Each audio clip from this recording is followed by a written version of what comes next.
Okay, Braddock's defeat in 1755 led to a general round of war declarations over in Europe, and the Seven Years' War was underway. France was allied with Austria, a German speaking country. Britain was purchasing the support of Prussia, which is now part of Germany, has been for a long time. Um, to keep, and so Prussia's job was to keep the French tied down on the continent of Europe.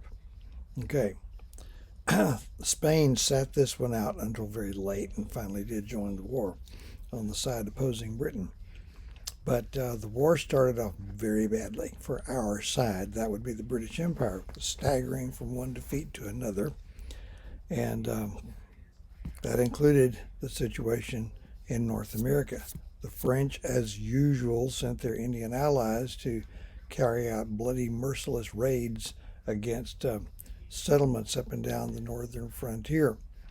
And the British Army was obliged to abandon a place called Fort William Henry and the Hudson River area.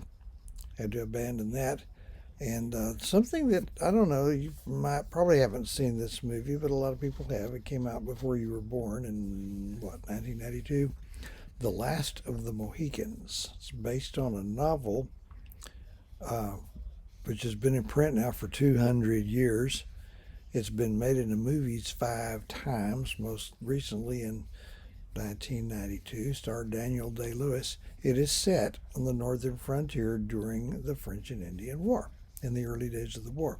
If you were to see that movie, or indeed read the book, I think, and all you knew about that war was what you saw in that movie, you would think, mercy, our side's getting their teeth kicked in on all fronts, and the British officers want the colonials to serve as regulars, and the colonials want to stay home and protect their families, and the Indians are involved and all that. Well, that's true as far as it goes. But later on, 1757 or so, the video I posted for you says that William Pitt was the Secretary of State who took over the war effort. It's my impression he was Prime Minister. I'm not sure. But he turned the war around. He was a very brilliant and arrogant man who made statements like, I know that I can save the country, and I know I'm the only man who can. I guess it ain't bragging if you can do it. But he knew that wars cost money and that Britain shouldn't be fighting this on the cheap. So basically, over a period of less than half a decade, under his leadership and others who followed him, they doubled the tax rate and they doubled the national debt, and that's what it took to put the armies and navies out there and turn things around. Pitt had never been a military man as far as I know, but he had a knack for selecting military talent. So he would promote capable junior officers over the heads of long lines of incompetent senior officers, get the right man on the job, and Britain turns it around and starts winning victories.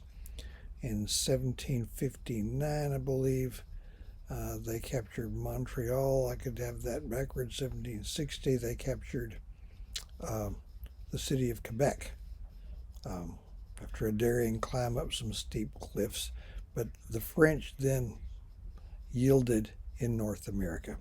The war had widened into a general European war. It was fought in America. It was fought in Europe. It was fought in Asia and Southeast Asia. It was fought in India. It was fought on the oceans of the world. It was fought over a wider front than any previous human conflict. And the British, and what didn't end until the Treaty of Paris of 1763 was signed in that year. By that time, the war had actually been over for a couple of years in America, but Britain won a blowout victory. In the treaty, France had to give up all its land claim in North America. They were allowed to keep their islands down, their possessions down in the Caribbean, had to give up all their land claim in North America. Britain claimed everything east of the Mississippi River, but allowed Spain to have the former French claim west of the Mississippi River. Spain was actually, I think, on the other side. And Spain, in exchange for that, gave Britain their claim on Florida. They would reclaim it 20 years later. So the war is a big win for Britain. By the way, Fort Duquesne was captured after a major campaign where there's all this haggling about what route they're going to follow.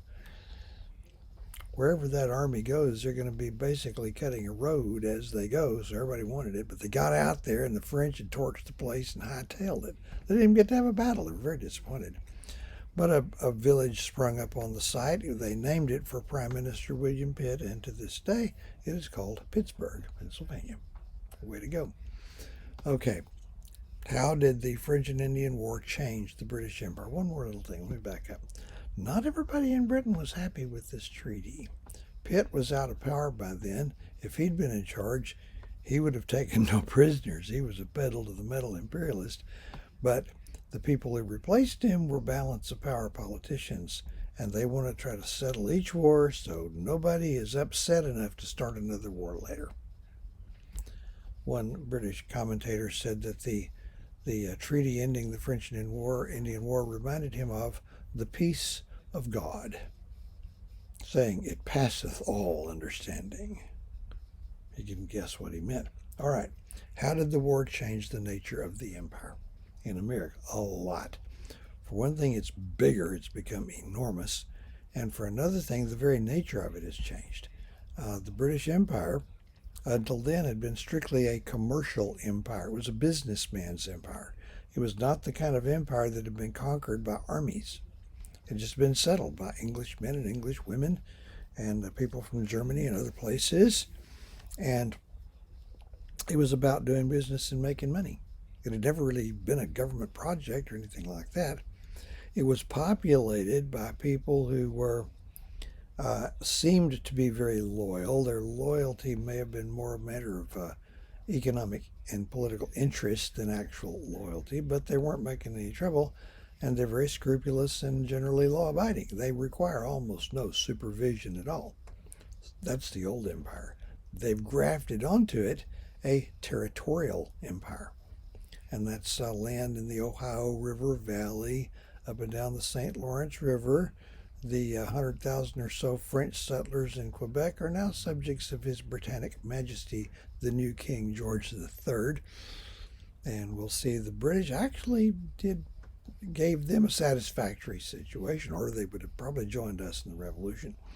So the empire is bigger. It's more expensive. Prior to the war, the British government had been laying down about £70,000 a year, the pound being the basic unit of money. Doesn't equivocate, it's not the equivalent of a dollar, £100 a year, and you're very comfortable. About £70,000 a year for administrative and defense costs. After the war, especially with the big Indian rebellion, brought on by Indians who didn't like the war turned out, they had nobody but themselves to blame. The French went down because their Indian allies abandoned them. It's called Pontiac's Rebellion, led by a man who had a city and an automobile named after him. Took about a year and a half to put that down, but the cost has ballooned from £70,000 a year to £350,000 a year, 5 times as much. Now, over in Britain, they're straining under an unprecedented tax burden, and they spent a lot of it on the war. They ran up a huge debt with the war, and now the colonies are costing more than they did. Suggestions in Britain to tax the colonists were very politically popular and not irrational, actually, just to admit it. So it's a very expensive empire, and British attempts to start raising at least enough tax revenue in the colonies to pay for the administration and defense of the colonies. They're not really planning on taking the money back to Britain. Their efforts to do that are what set in motion the events that led to the American Revolution. So you've added a territorial empire, which is not going to be making you any money for a long time, if ever. There's the fur trade. That's the only lucrative thing about it. For the rest, you've got a restless, somewhat rebellious population of Indians, and it's cost a lot to try to keep them in line. So, so you have that. And over the years, this is not a consequence of the war. It's more complicated, far more complex. The 13 colonies are, by this time, they're mature. Uh, Virginia, by the way, was over 150 years old by then. And even the colonies established in the 1780s had been there for 3 generations. So they have mature societies, cultures, economies, and they don't get along with each other that well. Okay, uh, people from different colonies didn't interact that much. You would be stunned to learn, as I'll tell you again later, that even after a generation after independence, people typically spoke of their state as their country and people from other states as foreigners. It took the USA identity quite a while to sink in. It's not till only about 200 years ago. And there are conflicts. There are conflicts. There are territorial conflicts. For example, um, there's a conflict pitting New Hampshire versus New York because of the land that lay between them. The land between the Connecticut River and the Hudson River was up for grabs in both colonies. Just before the Revolution, both colonies claimed it. And the people who lived out there didn't want to be part of either one. So you get this low level guerrilla war pitting the Yorkers from New York against the Green Mountain Boys, who lived in an area that would later become the 14th state, Vermont, a name that is derived from the French words for Green Mountain. You have that. You have a fighting down in North Carolina, where you have smaller, overpopulated coastal counties against larger, less populated western counties, and the western counties felt that they were, and they actually were, underrepresented in the colonial assembly. By 1770, you've got a war going on, pitting the moderators against the regulators. And when the revolution moved into that area, whichever group you're in, whichever side the other bunch went with, you'd go with the others. Made it look like there were a lot of loyalists or Tories down there.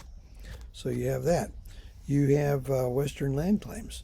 The colonies, the Western boundaries were very poorly defined because their charters were drawn up way before anybody knew what was out there, what landmarks, what anything.